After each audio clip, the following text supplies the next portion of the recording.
who I am. That who I am is what I want you to be comfortable sharing with your audience. Hi, I'm Tara. Welcome back to my YouTube channel. This is a place where you will find authenticity, vulnerability, performances, and ways to cultivate your own corner online. In today's video, I'm just going to introduce myself. I'm going to tell you a little bit about myself. I'm going to try to keep it short, and I'm going to be really honest. This video is hard for me to make. It's always hard for me to make introductory posts. If you go see them on Instagram, they are completely awkward and weird because I always feel like I'm bragging, and I'm not one that loves to brag about herself. I am a person that loves to brag about other people, which is why I am so passionate about creating little corners of community on online spaces and in my life at large. So let's start with, who the hell am I? Well, I'm a biracial soprano, a branding coach, a voice teacher, an activist, an arts administrator. I'm sure I'm forgetting things. These are things that I do, but who really am I? Who am I outside of what I do? I'm a person that loves deeply. I'm a person that promotes other people. I'm a person that pushes you to your potential. I'm a person that is so engaged with authenticity and current events that I can't help but to talk about them. And I want to share today what brought me to this moment, because there's going to be a lot of videos like this. Let's be really honest about this. There's a lot of videos that I'm going to be creating to tell you a little bit about me, to tell you about topics, to help you find your own voice. And my voice, my spoken voice, really was crafted during 2020. I had been practicing on my personal Facebook, but I hadn't really been talking publicly about my dreams and my goals and what I was doing in music and who I was teaching. I was better at promoting my students than I was promoting my own events. And then this year, as I'm sure you know, George Floyd was murdered in my city. And that's what I was talking about in my last chatty video. That was a live video from Facebook. But I want to talk about why that changed me. Why was it that moment that I had to bring it to the forefront? Why was it that moment that I had to bring it to the public space? And really, that moment, like so many other moments that you see people have, overnight successes, that moment started years before. See, I was raised by a black man and a white mama. And my daddy always told me, you gotta be you. You gotta be independent. You gotta be genuine. And one of the moments in my life that I remember the most is being given a $100 bill from my dad. And I was at a benefit concert for Hurricane Katrina. And in Omaha, we had some of the displaced survivors from Hurricane Katrina. And my dad told me to go take that $100 bill and give it to one of the men with a family around him. And there's something about black pride, and they don't often show black men especially don't often show their tears. They don't show their gratitude. They don't show their joy because they've been so hardened by the world. And this man, I brought him this $100 bill, and he teared up, and he looked at my dad, and he just gave him a little nod.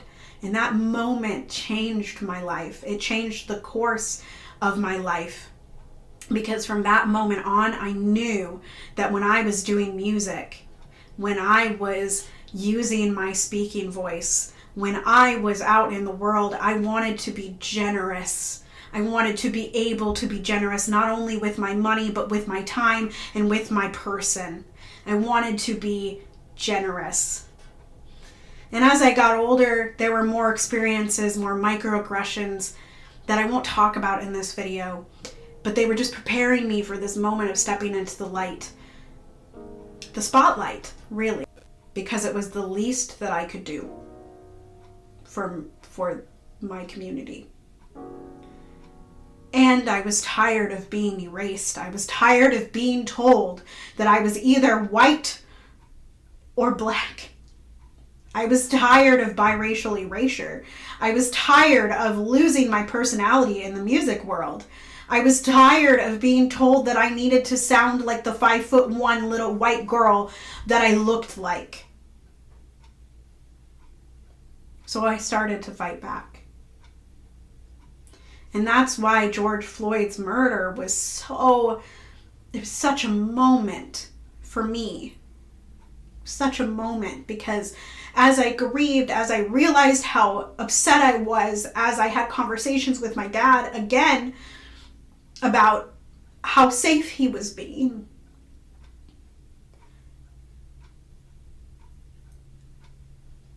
I couldn't be silent anymore. I wouldn't be silent. And I realized that my perspective is as important as I tell my students their voices are. And so that's why I started going live on my Facebook. I went live on my Facebook for probably 14 days in a row. There's probably 20 videos total. And I continuously came back to this point, a point that I will share again now. Sit in your discomfort. Be uncomfortable enough to change. It is hard to hear some of these things. It is hard to hear that you as a white person have privilege. Especially if your life has been hard. Especially in this time where everyone is being affected by coronavirus. The grieving process is long, and the journey to being anti-racist is lifelong. But the first step is to become uncomfortable with what has been created as the status quo.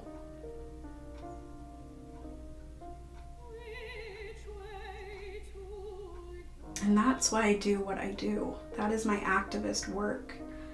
That's why I talk about the hard things. That's why I was changed. So how does that affect the rest of my life as a teacher, a coach, a performer, composers? I finally allowed myself to go down the rabbit hole to find a biracial composer.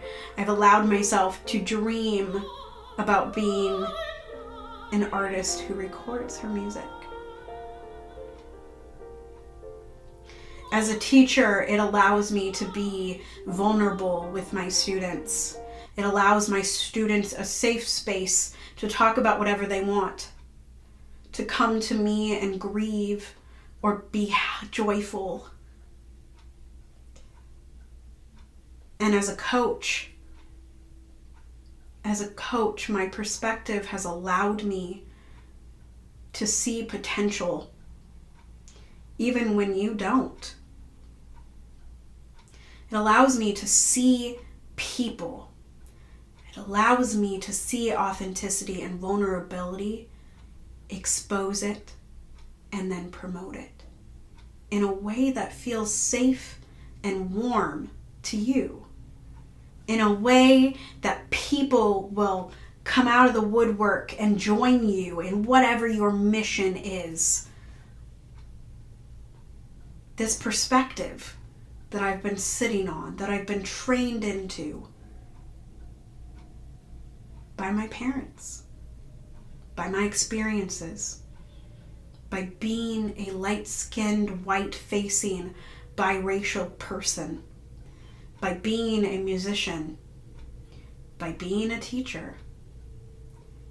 All of this has brought me right here, talking to you. Life's mission is to allow people to speak about what they want, how they want, to the people that they want. and to feel safe in doing that.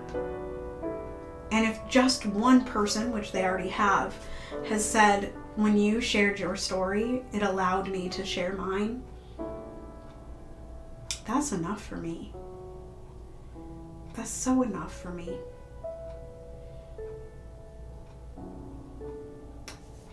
Like I said, I'm sure there will be more videos like this. There will be more training videos. There will be more singing videos. Look forward to videos every other week on Fridays. And I will be alternating between performing and chatty videos like this or training videos. And join me on Instagram, Patreon, Facebook, email list, wherever. Doesn't matter. Just join my community. Join me as we build this together.